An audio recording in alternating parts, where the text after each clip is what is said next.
हे गायस, तुमचं सगळ्यांचं स्वागत आहे माझ्या या मिनी ब्लॉगमध्ये. तर इव्हनिंगचा टाईम होता, तर चहा आणि खारी घेतली होती आणि चहा आज आमच्या आहोंनी केला होता. खूपच छान चहा झाला होता आणि त्यानंतर ना मी हे डॉली चायवालासारखं काहीतरी करून पाहिलं, पण आहे ना फेल गेलं. माझी शिगडी पूर्ण खराब झाली आणि त्यानंतर आहे ना मी चहा वगैरे पिला बरं का. आणि त्यानंतर आम्ही सुरुवात केली होती संध्याकाळच्या स्वयंपाकाची. म्हणजे ना जेव्हा सुट्टी असते ना आम्ही दोघं सोबत काम करतो तेव्हा खूपच मज्जा येते.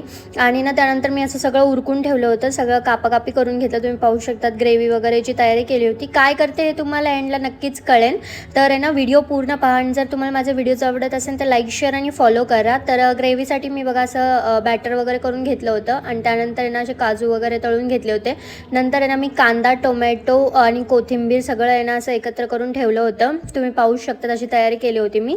त्यानंतर ना मस्तपैकी कांद्याला परतलं होतं, लालसर होऊन दिलं होतं आणि त्यानंतर मी सगळे त्यात टाकले होते मसाले, जसं की आपण हळद, गरम मसाला असं सगळं असं ते सगळं टाकून घेतलं होतं.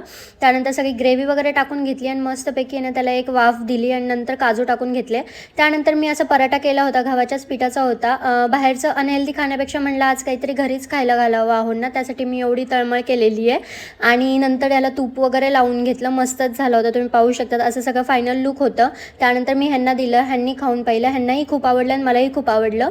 व्हिडिओ आवडला असेल तर लाईक शेअर फॉलो करा. आजसाठी एवढंच.